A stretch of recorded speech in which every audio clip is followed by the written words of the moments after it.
Good evening, and welcome to tonight's meeting of the Fort Wayne Community Schools Board of Trustees. We begin each meeting with the Pledge of Allegiance. If you would please rise. I pledge allegiance to the flag of the United States of America and to the republic for which it stands, one nation, under God, indivisible, with liberty and justice for all. And roll call of members. Good evening, Steve Corona, and I'm wearing red for Ed. Good evening, Glenna Yale, 2nd District. Tom Smith, 3rd District. Maria Norman, Member at Large. Ann Duff, Member at Large. And I'm Julie Hollingsworth, elected from the 1st District. And to my far left is Janet Doherty, the clerk of the board. Good evening. Hello. And our superintendent, Dr. Wendy Robinson. Good evening. Good evening. So we have no awards and recognitions, so that brings us right to the consent agenda, and that includes the minutes from our last meeting on November 11th, which members have already seen.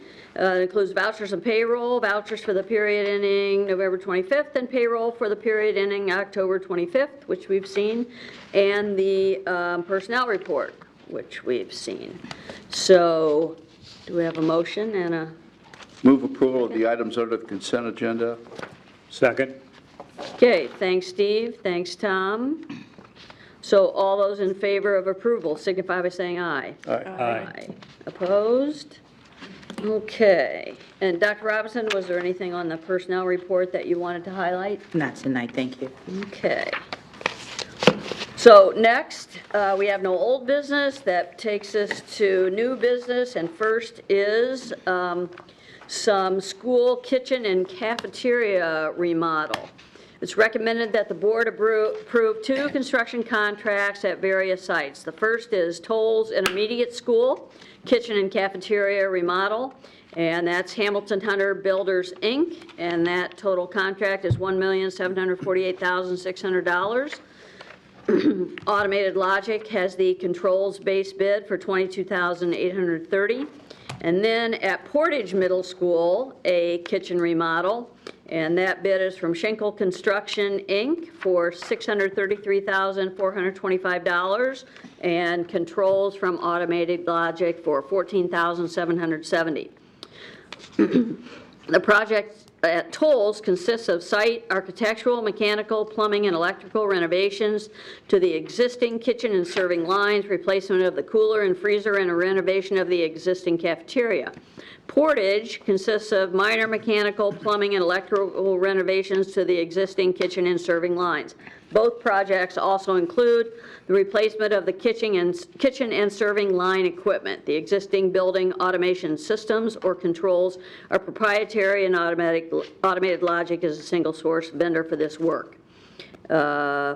Moak Park Group designed both projects, and the funding will be from a combination of Nutrition Services Fund and Capital Project Plan funds. The work is anticipated to be substantially completed by July 22nd, 2020. You can see on the back there were 4 bidders for each at Tolles and Portage. And so Hamilton Hunter was the lowest for one, and Schenkel Construction lowest for the other. Questions will be addressed by Director of Facilities Darren Hess. So do we have a motion and a second? So moved. Second. Okay, thanks, Tom. Thanks, Glenna. Any questions? Just one question. Is Allen County Builders a new firm? No, they've been around for a while. They completed one of our secure vestibule projects last summer and did a great job for us. Okay. Any other questions? Okay, thanks, Darren. Okay, all those in favor of approval signify by saying aye. Aye. Opposed? Okay, next we have a wage and salary increase for AFSCME classified nurses and Teamsters. It's recommended that the board approve wage and salary increases for active employees represented by the collective bargaining groups of AFSCME classified nurses and Teamsters. Contracts for these groups do not expire until June 30th, 2020. Rather than delay wage increases for these groups, it was determined that we should increase their wages for this school year. For the 2019-20 school year, active employees represented by AFSCME, classified nurses and Teamsters will receive a 2.5% wage or salary increase for the 19-20 school year. Questions will be addressed by Charles Kamick Jr., Chief Operations Officer. So do we have a motion and a second? Move for approval. Second. Okay, thanks Maria, thanks Steve. Questions? And so Charles, the 2.5% is consistent with the contracts that we approved earlier with Yes. Teachers and administrators, right? Yes, ma'am. Okay, very good. These are also the groups that were struggling to find workers, even more so than teachers. So we figured this would give us a little boost. Okay, so blast that out there. 2.5% increase for classified and AFSCME and nurses and Teamsters, jobs available. So, all those in favor of approval signify by saying aye. Aye. Opposed? Okay, next we have a contract with Battelle for Kids. It's recommended that the board approve the contract with not-for-profit Battelle for Kids to provide human capital consulting services for the remainder of the 1920 and 2021 school years. The amount of $880,871.44 will be paid through the U.S. Department of Education Teacher and School Leadership Incentive Program. That's not a minus sign, is it? No. No. No. Okay, and the, I don't know what that hash mark means, but, and the peer grant. Does that really mean it's being paid for out of the peer grant? Yes. Okay, great.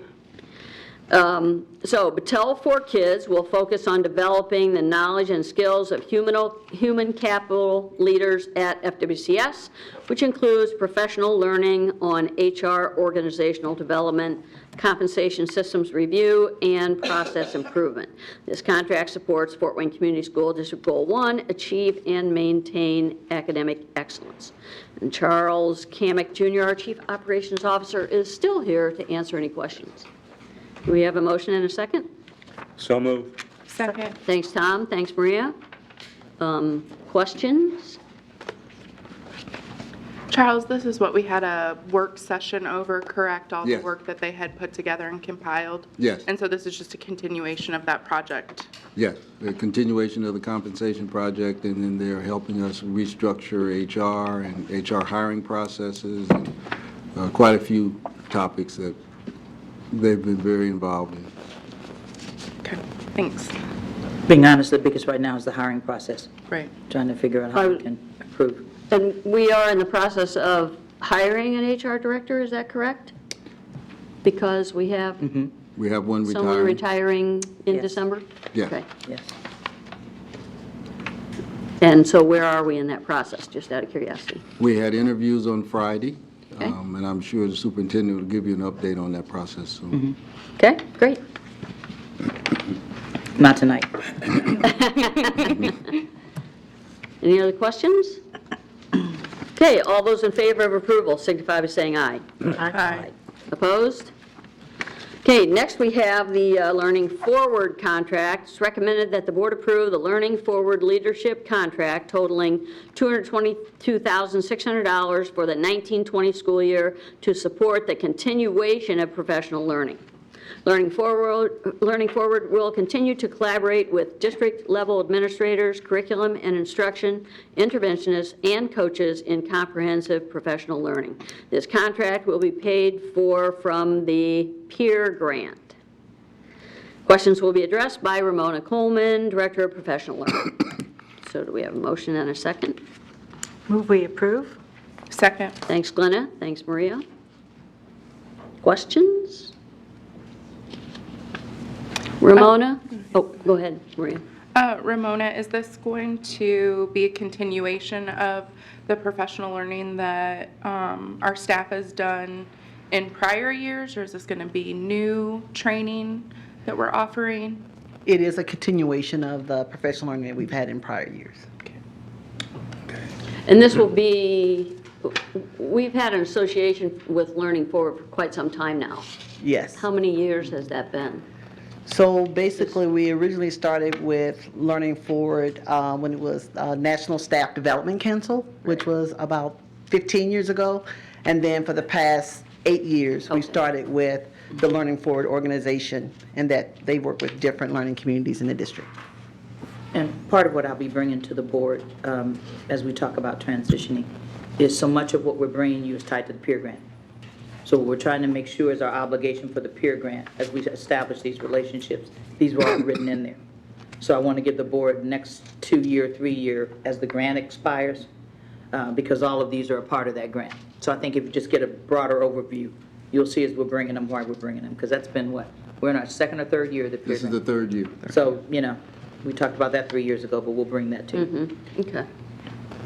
So this contract then is not for 1 year, it's, it is for 1 year. It's just this year. For 1 This year. year. It is just this But our year. relationship with the peer grant and Learning Forward will continue over the next couple of years. It'll change a little bit, because Okay. part of what we're trying to do, and with the development in particular of the professional learning department, we're trying to take the training wheels off. But I think Maria asked the question, for example, we have almost a whole new set of coaches. So at some point, you've got to keep the processes going. But when the peer grant is gone, we should be on our feet, which is why I need to explain it out. Because all these funds, all of these processes are being paid for out of peer. And we would not have general fund to do that. So that'll be a conversation we'll have soon. And we've talked before about building internal capacity, which is what we've been doing. So probably, whether we move forward with Learning Forward, maybe up to the next superintendent to decide. Well, and that's the issue, but I think the other part is Ramona's department and the curriculum department are taking over some of the responsibilities. Right. Because that was the whole intent. So I think you just need to have it all laid out. Right. But this is a part of the peer grant right now. Okay. Any other questions? Thanks, Ramona. Thank you. Okay, all those in favor of approval signify by saying aye. Aye. Opposed? Okay. And last on our agenda, we have a public hearing concerning a possible facility improvement project.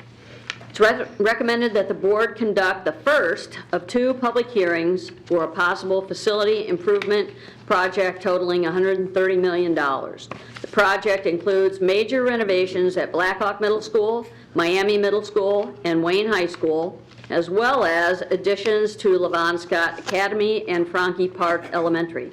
It also includes improvements to lighting, security, ADA accessibility, roof repair, and temperature controls at various other schools. The board has discussed the potential project at work sessions, and presentations have been made at community meetings. A second public hearing is required on December 9th. The board will also be asked to vote on the project at that meeting. Both public hearings were properly advertised on November 14th, 2019. So Kathy Friend, Chief Financial Officer, will make a presentation regarding the project and its financing. And upon conclusion, members of the public may address the board regarding the possible facility project. So I guess we will open the public hearing for the possible facility improvement project. And Kathy, will hear from you, and then we'll open it up for public comment. And Okay. members have a PowerPoint to follow along. Okay, thank you. This presentation is a shortened version of presentations you've seen at the community meetings, so you'll recognize many of the slides.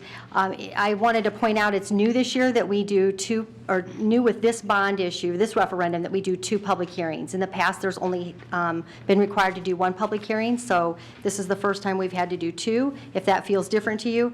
And before I get started, I want to thank all of our facility staff that are out here in the building. They've done a great job helping us do all the legwork it took to get this referendum organized and to do our community meetings. So thanks to all of them. So this is our agenda for this evening. We're going to remind you what the program goals were for all of our referendum projects, what we've accomplished so far, and what the proposed projects are within this referendum. As a reminder, there were 6 major goals for the referendums, and that continues with this next referendum.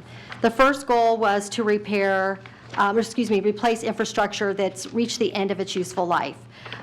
So this is Northrop High School, work that was being done there.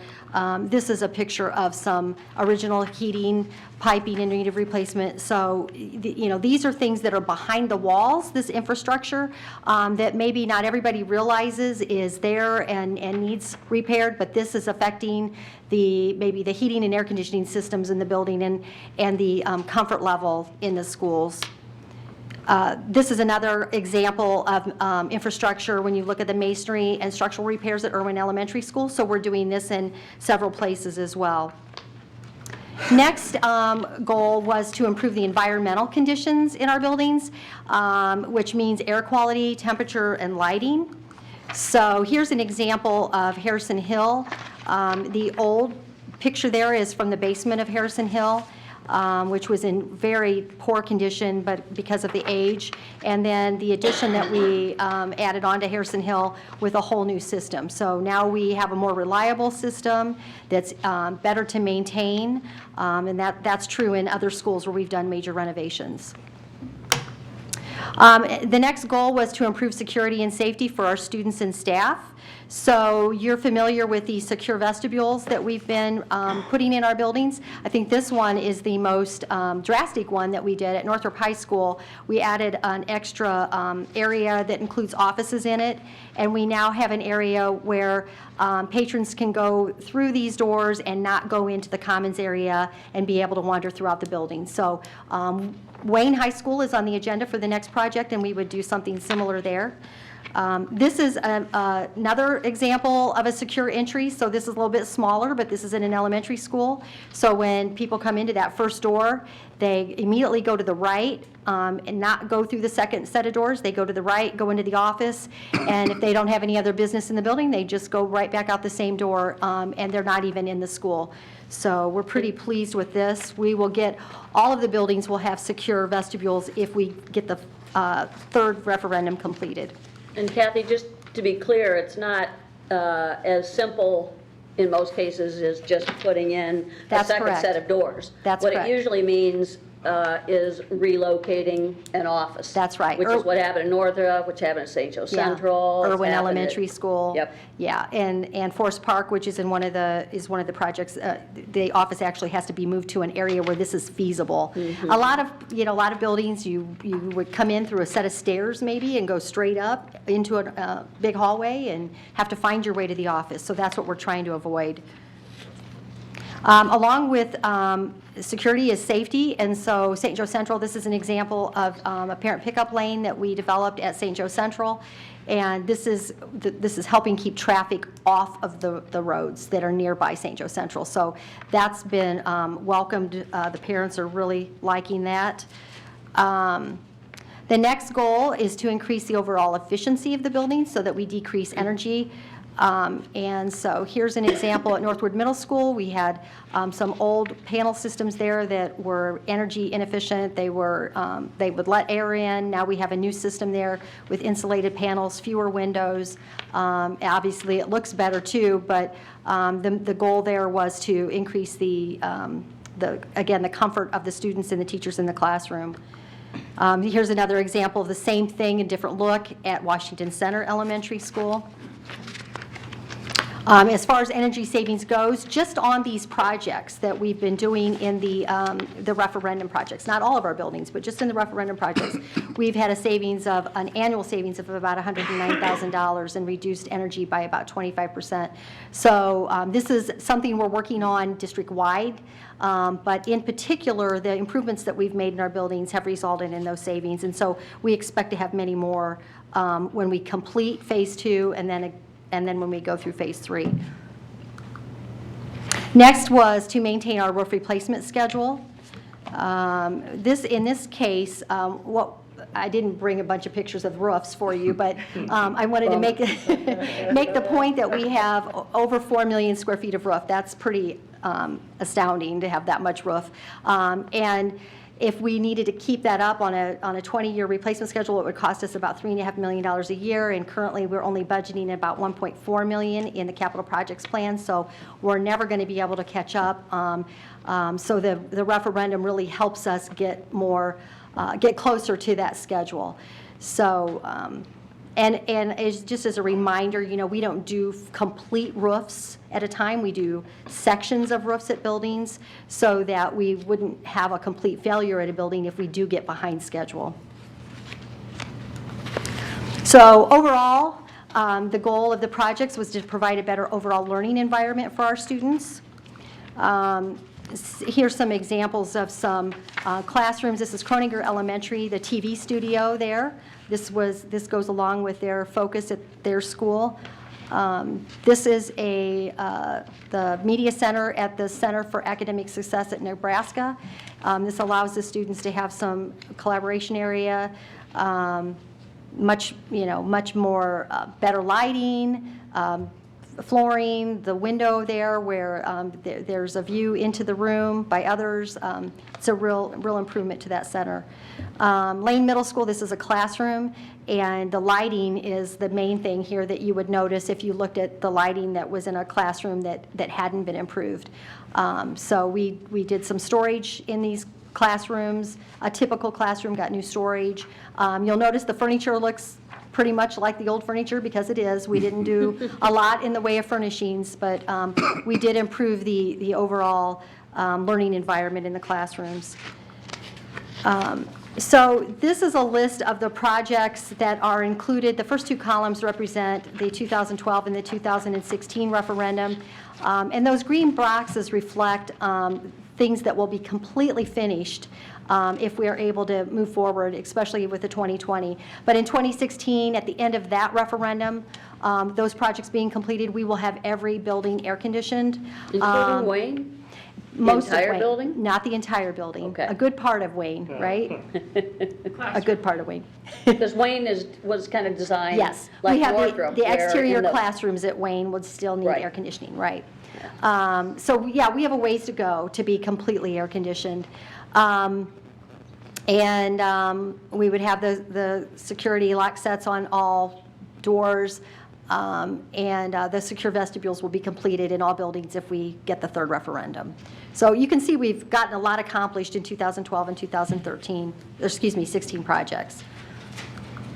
So here's a listing of what would be included in the $130 million in the third referendum. And the first major renovations there include the three schools that we refer to, Black Hawk, Miami, and Wayne, at about $84 million. We are also adding square footage at Levant Scott Academy and Franke Park, where there are currently modular units at those schools. So they've been there long enough and proven that they're needed. And we have growth at Levant Scott Academy, so we want to prepare for the future too at that school. We want to continue to do corridor and lighting improvements, and we've got two schools there to touch. The secure vestibules, you can see there's several buildings listed there. That would be about $7.7 million. ADA improvements, these are elevator improvements at these schools, and then a few window replacements. So roof replacements, $6.8 million in roof replacements, some temperature control upgrades, and then we have soft costs that go with the financing, and so we're looking at about not just the financing, but also like architectural and things like that go with the project. So we're looking at about $130 million. Overall, as you know, our goal has been to keep this maximum tax rate of 0.3028 per $100 of assessed value. We set that goal in the 2012 referendum, and we've continued to stay. We are currently below that rate slightly. This next slide shows you a view of what our strategy is over the years, and the blue portion would reflect new debt that would come with the $130 million bond issue. And the red line up there represents the 0.3028. So we can fit this bond issue in and still maintain that .3028 rate. And you can see it would be some years before we would be able to do another project or another referendum if we decided to maintain that rate. Now, there are some things that could vary that could make that be different. The assessed value could change. Another school board might decide they're willing to go above the .3028 rate. But if we carried on like we are today, that would be in 2036 when we would maybe be able to do the next referendum. So this project would go through 2043 would be the final payment on the $130 million referendum. This is just to show you what this means to a $100,000 home. Now, the thing is, with our goal of the .3028, really the cost doesn't change to a home except for the fact that assessed value has been growing. And so we want to acknowledge the fact that assessed value is growing, and we used a district-wide assessed value growth there to kind of indicate what's been happening in our boundaries. And so what was $98 in 2014 could be $113 now for that $100,000 home that was in 2014. So, of course, this varies depending on each home and what deductions they have and all of that. But our estimate is that the average home would see an increase of about 50 cents a month between 20 and 21 based on this plan. This is just to give you an example of what's happening in other school districts in the county. Our rate, you can see there is the second bar, and we are below the .3028 right now. We're at .2573. But we are in line with two of those school districts, and then you can see Northwest Allen's quite a bit higher. They've had to build quite a few new buildings in their boundaries for their growth. Then we looked at what the largest districts in Indiana look like and some history. So we have several years of debt service for the other school districts. We are the third set of bars there, so you can see our history. And then the orange bar there shows you what our goal rate is and how we look compared to those other districts. So again, we're with some and below quite a few in that chart. So we feel good that we have a reasonable plan here for our taxpayers. So we were at .3028 in 2014? Almost. Very, very close. Yeah, very close. And that's been our goal every year. What happens is, when the debt schedules are set, it's with estimating what future assessed value will look like, and then that drives the rate. So our assessed value has grown the last couple of years, so that's why the rate has gone down. So the next slide is some required information that you need to have. This will be on the resolution that the board approves on December the 9th, as well as it will be in a notice that the public sees in the newspaper on December the 13th. So the current debt that you see on there is debt that you've already approved, and what our current debt service rate is. That's for 2019. And then our estimated debt for 2020. Those are all things that have already been decided. And so you can see there, the estimate is .3028. It may well be lower than .3028 again in 2020, and I won't know that until next month when our budget order is completed, but it will not be above the .3028. And then the new project debt, which is something that's required to provide, but it's overstated, and that's part of the process. We want to be careful that we give you a number that is doable, but at the same time we know that it's overstated. So projections here were made with an interest rate of 5%. And we are currently looking at interest rates at 3% or lower. So that's why we know that is likely to be overstated. So, but we're required to provide you with that information. And then the debt service to net assessed value and outstanding debt to net assessed value, that's also required information for the board. So as far as what we've done so far, we did hold 4 community meetings, and we provided tours at 2 of those so people could see the work that we've already done. We will conduct these 2 public hearings. The vote would occur on December 9th, and then if the board votes yes on December 9th, then we will begin a petition drive. We have been made aware that petitions will be available on December 13th, and we want to conclude that by December the 30th. And then we have to have at least 500 good signatures on those petitions.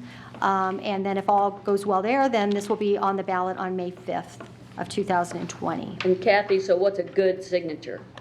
That's a good question. A good signature is somebody who owns property within the FWCS boundaries or is a registered voter and within the FWCS. Within FWCS. Right, Okay. right. So that's the end of the presentation, so I'd be happy to take any questions, or you can go ahead with the public hearing. Just, Question? just a couple of questions and a couple of comments. I had a chance to go to Northrop a couple of weeks ago, and I got to tell you, I think the best argument for moving forward and taking care of Wayne is Northrop High School. I mean, not only is the new entrance impressive, but the lighting just changes the whole feel of the building, and then the area for the arts, both music and other media, just really very, very nice. I mean, art teachers and art students just have to be so proud of that space. I mean, they really look like studios instead of classrooms. The question I had for the money guys, and I see Jeff Falkenbush and Jim Elizondo here, are what's the market like? What does our charts look like to you? Be interested in your observations with respect to this 2020 proposal. Since we were last here and visited, markets have continued to be very strong. At times, my estimate of current market versus our worst case scenario is actually better than when we started the process. That gap has gotten a little larger. The rates have, on the longer end especially, have stayed low. And if you can picture that graph of how we're planning on structuring the debt, you know that there are higher payments toward the latter half of that structure, and that's why those long rates are very important, and that's also why we have made some very conservative estimates, because just like your other referendum projects, you've had series of bonds, and so we're not assuming that you would assuming approval of your referendum, that you would issue all your bonds at one time. They would be done over a series of time. So that's why Kathy's comment about being very conservative was important, because of that long-term process. And I was going to ask that question with respect to the rate on the debts on those bonds. It's not a fixed rate over the life of the 22 years, or? They will ultimately be sold as fixed-rate bonds. However, the 6-month maturities versus a 20-year maturity will have different fixed rates. Okay. So when Kathy mentioned the 5%, that's the 5% we would assume on the very long maturities, where bonds maturing in the first year or two might be in the 1%, 1.25% range. So we follow what we call a yield curve, and all of the bonds will have 6-month maturities with different rates, but fixed rate. We aren't talking about a variable rate that would change as time passes.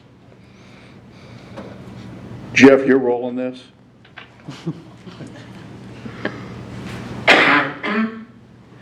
Good evening. My role in this is to prepare all the legal documents for you that will be approved through the resolution, the notice that was published for the 2 public hearings, assisting the county with the petition process itself as far as preparing the requesting petition. We've sent that on over to the county voter registration office and working with the county voter registration office and tabulating those if they have any questions that arise. So we're essentially walking you through the entire legal process through May, and then after May, we would be involved in actually structuring all the documents for the each of the bond issues that come forward after. No new barriers or hurdles in your work, nothing that the state has done recently to make it more difficult for us?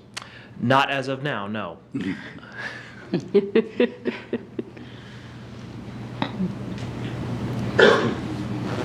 Any other questions, or? I just want, Go ahead. initially, when we had started talking about this, we were talking about a smaller amount that we were going to borrow. Could we just explain to the public why we went with the higher amount? Sure, Because yeah. I think that's important. Right. That's a good point. Well, what the facilities group has noticed, and you may have noticed at your, the approval of the contracts that are coming forward to you, is costs have increased since we came to you and with the 2012 project, particularly this past year. Costs have risen, and interest rates have continued to do well for us, as Jim just said. So we felt that we could raise that, I think $5 million is what we increased it from 125 to 130 million. And that would give us a safety net for the continued rising prices. Now, one thing that could happen is if for some reason prices would go down, we don't borrow all this money at one time. We borrow it as we need it. So we just borrowed money for the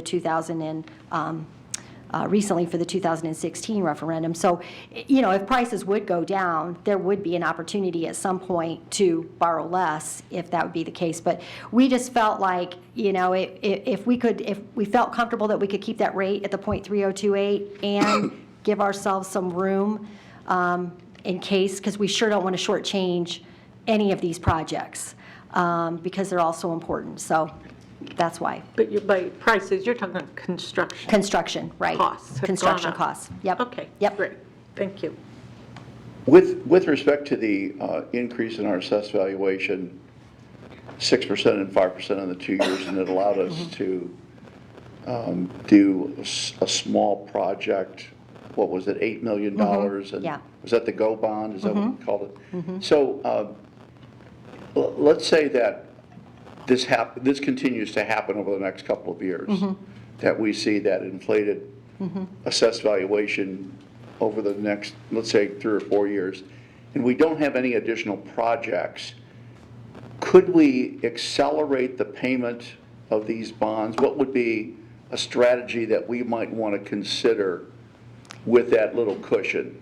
Well, you could refinance the bonds, I suppose, but I'm kind of guessing that my facilities people would say that we wouldn't run out of projects, first of all. They've got a little list. They have lists. But, that would be part of the discussion that we would have to have at that point. Like, do we want to reduce the rate? Do we want to refinance the debt that we already have? Do we Because want to one do of the another GO concerns I bond? guess I had is that, and I'm sorry, Jim. Oh, no, you're fine. Why don't you answer? No, you can't.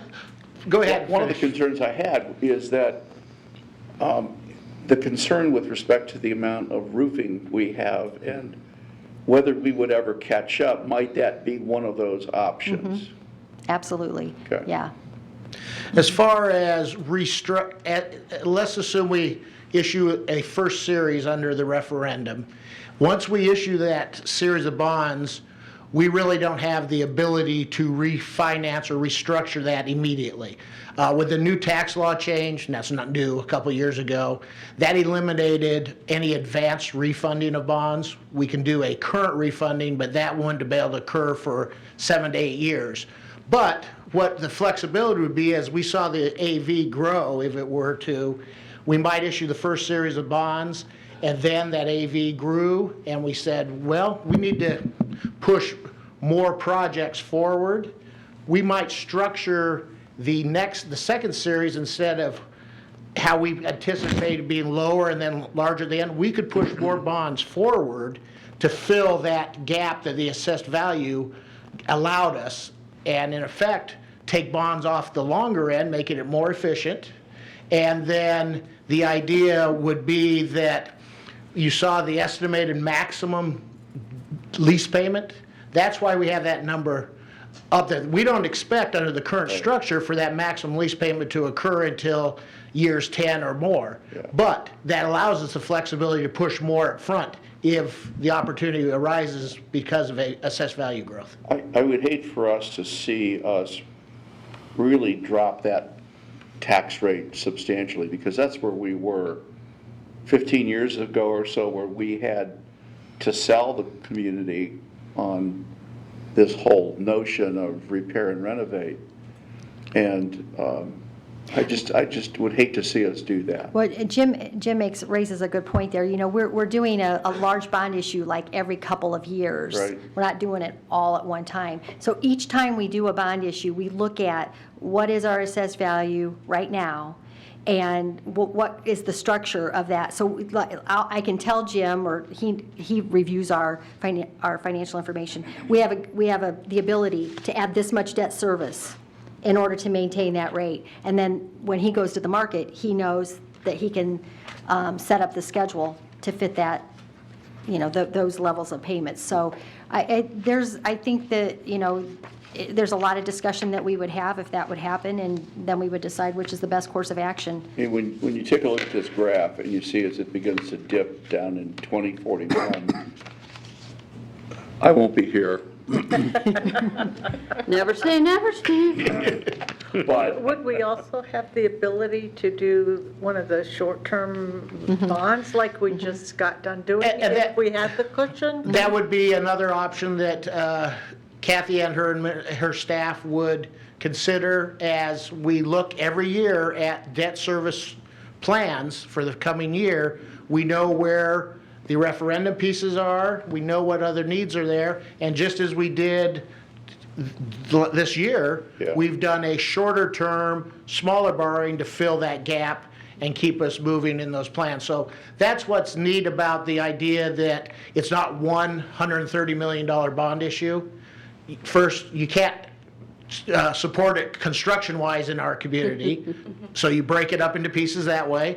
We also increase the flexibility for Kathy and you as a board in structuring debt because we're looking at the market annually for all of these issues. in 2041, the work at North Side and South Side will be over 50 years old. But, you know, if I'm just sitting here listening for the first time, I think we need to summarize something, because it started with the question about why the amount was higher.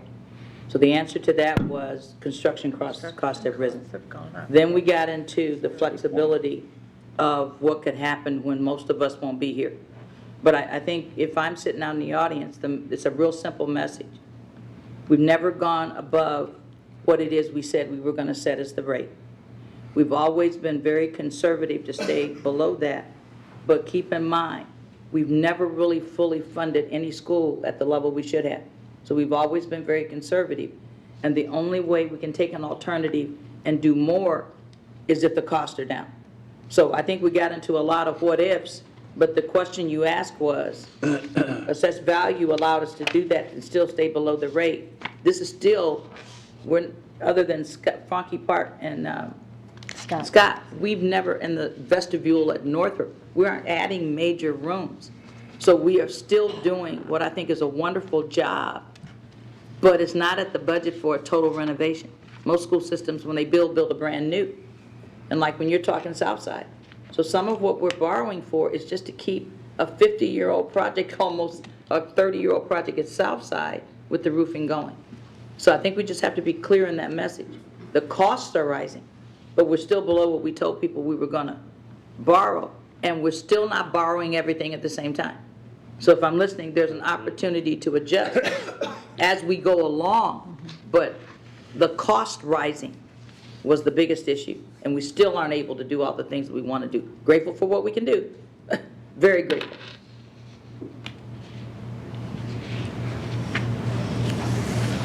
Any other questions? Okay. So that brings us to the close of our Public meeting. hearing. Public. Oh, we have to close the, do I have a gavel? No, you have to allow the public to testify. Oh, yeah, public comment. Thank you. So the microphone is open for anyone from the public who wishes to address the board regarding the possible facility project. Oh, come on. Okay. So the public hearing is closed, and we just have time for member comments. I do not have any. Thank you. Happy Thanksgiving. I will say happy Thanksgiving also, and like Steve, I have made it a point to peek into some of the places where we've held open houses really recently, because I wanted to see the type of work, the ongoing work that's been going, that our group has been facilitating, and it is remarkable. And I know that the AC that we're putting in, the safety vestibules, are all very essential, and I know you guys are doing a phenomenal job for us. Thank you very much. Excuse me. I want to give a good shout out and a big thank you to our local media for all the great coverage they gave to the rally in Indianapolis. I mean, it's been so much positive information and articles and editorials.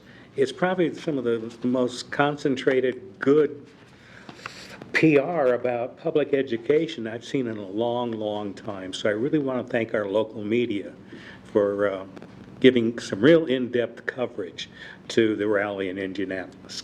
And I think that's going to continue to grow and keep going. Thanks.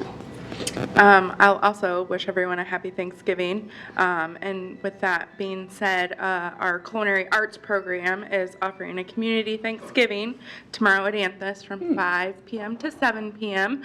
And so if you've never had any dishes that have been prepared by our students, they're amazing. And so I give them 4 stars. So definitely partake. The chocolate creme brulee. I attended the rally in Indianapolis last week, and one thing that I just thought was really neat, a friend of mine said she'd, I think, read in an Indy paper or something like that, that the Indianapolis police commented that although this was the largest rally they had ever seen take place at the State House, they said that these teachers were the most polite people they've ever seen. You know, it was just, you were like a sardine and you could barely make way, but, they are correct, because I did try to squeeze out and back in several times. And he said, all the teachers were very polite. Oh, excuse me, only let people through instead of pushing and shoving.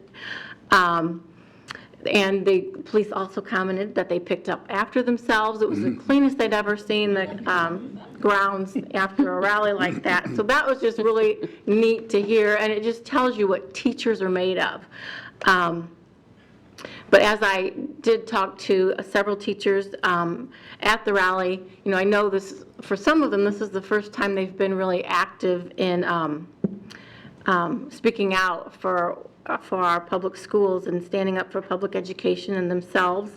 And I told them that this is just the beginning. We've got to keep the momentum going as I talk to them. And so I guess I wanted to give them a few ideas of what they could do, because nothing is really going to happen immediately, I don't think. This isn't a budget year, and there's a lot of work to be done. But in the meantime, the teachers and everybody should pay attention to this legislative session, look at some of the education bills out there, write letters to your legislators, and not just to your legislators, but to those people on the education committees, both in the House and Senate. And then also, if your own personal legislator is not on the education committee, there's so many bills out there that the legislators just probably get a rundown to someone who's biased telling them what that bill is about, and then they vote, yes or no based on what they heard. So maybe they didn't hear the right things, and you need to make sure that they hear the good things or the bad things about this bill and how they should vote for it. Write letters to the editor. If you see articles in the paper or editorials in the paper that you think your legislators should see, don't always email, but maybe cut them out and mail them, because how much actual pieces of mail are they going to get? Probably not as many pieces as they are going to get thousands of emails. So letters are always a nice new way to get your legislators' attention. Be an advocate all the time when you're in the grocery store, just at school or wherever you are. Talk about issues in education. Educate other people. If you don't know all the issues yourself, there are very many public education advocacy groups on Facebook, Northeast Indiana Friends of Public Education, Indiana Coalition for Public Education, the KISS group, always posting different things that are out there. So familiarize yourself with the issues and how to advocate. And also vote. Look up the voting records of the people that you could be voting for and see how they voted on different education bills. Did they vote in your favor or not? Don't just go out there and vote a straight ticket. You need to see what their issues are for education. Vote pro-public education. Great. And that's all I have to say. Dr. Robinson? Couple of things. We had the privilege of having Michael Fullen here last week, and we have been receiving emails and communications from them. When they left, they said it was like they had attended a professional conference. We had over 1,000 people at the Grand Wayne and have made some community connections in terms of promoting what should matter in public education. But I think one of the highlights of the evening for me, my student advisory group, I have 26 students, 6 of them were able to capture Dr. Fulham behind stage, and they interviewed him. And so to watch the next generation question him about, we've talked about deep learning, but it was, no offense, but it was as if they were a part of the professional media, so they represented us well. But I'd also like to add that one of the things that we need to be very mindful of in this process is educating our students and our parents about what this is all about. And so our student advisory group on December the 4th will have a special meeting. We're working with the young leaders of Northeast Indiana on a couple of topics. One is on voter registration, because we overlook the fact that most of our students need to learn what it means to be active politically and to know how to stand up for their rights. But the other conversation that we're having with them and internally is about the 2020 census, because so much of what, it's almost like we have to juggle a lot of balls at the same time, because that 2020 census can directly impact the resources this district's going to have to survive. So just want to give a shout out. I know what our employees do all the time, but our students are also very astute, and we're trying to engage them early so that when they get to be our age, no one has to encourage them to stay active. It's just a habit. Okay, great. I also attended the Red for Ed rally Tuesday, and although I didn't see Ann, we were texting back and forth. I met up with some Fort Wayne Community School teachers, some that I taught with at Elmhurst, and marched. We'll call it a march, but it was kind of at a snail's pace. I heard. But we went all the way around. After there were some speakers, we went all the way around the State House, and Ann was saying she might come outside, and I'm like, I don't think you want to come outside because you'll never get back in, because of the line. I mean, there were 3 entrances where you could get into the State House, and by the time, maybe about 11:30, there were huge lines to get inside the State House. It was a really impressive day. And like you said, hopefully it's the start of a movement. Right. And since, Tom, you mentioned the media, and Ann, you talked about ways to get involved, one of the things that you probably noticed when you're in the State House were the big posters that some of the legislators put up with their talking points. One of their talking points is that teacher pay is local control. That's an interesting idea, but, you know, the average teacher pay in Indiana is less than every surrounding state, less than Kentucky, less than Ohio, less than Michigan, less than Illinois. So there's got to be something going on statewide that would have that effect. Another talking point is that, well, you know, you've just got too many administrators. That's the problem. There was an interesting article that I think we all saw in the paper the other day, and I think the average percentage of traditional public school budget for the state is 11.5% goes into administrator pay, and Fort Wayne Community Schools right at 11.5%. Interestingly, for charter schools statewide, the average percentage of the budget that goes into administrative pay is 27.4%. So it seems to me, if that's a really big issue that legislators are concerned about, they may want to target different schools than traditional public schools. Yes. They also, one of their talking points also is that, well, you know, over half of the state budget goes to education. My first thought is good. It should. But secondly, you know, they made a change in 2008 to how schools were funded. They increased sales tax to do it, but instead of traditional public schools kind of being a combination of state funds and local property taxes, the general fund funding education became all state funds. So you created the budget for which over 50% goes to education. So that's kind of ironic. And then there are facts. In the last 10 years, the funding for K-12 schools has increased 12%. Inflation over the last 10 years has gone up 17%. Total government spending for the state of Indiana has gone up 21%. So there's a disparity there. And I think that's all that teachers are asking for, is for that fairness. But also let's recognize that the march and the rally was not all about teacher pay. When you look at all the signs out there, there are signs about, you know, we need more nurses, we need more counselors, we need more mental health services, standardized testing. We are over-testing, over-stressing not only students, but teachers.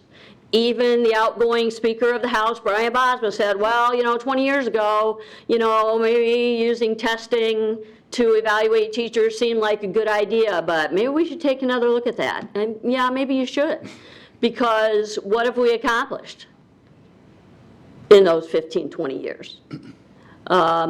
Expect wasting money and resources. What's that? The teacher shortage, we've accomplished that. Yeah. I mean, no one goes into the teaching profession for the thrill of administering standardized tests.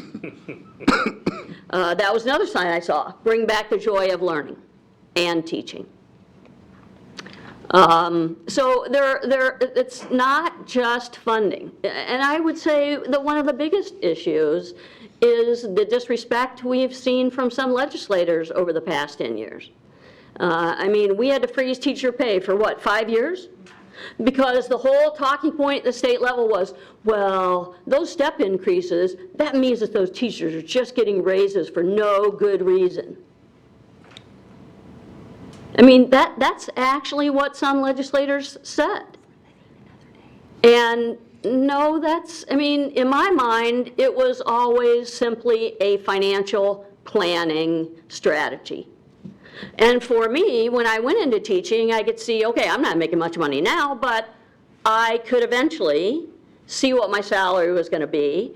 If I want to buy a house, if somebody wants to start a family, you know, I'm going to be able to do that.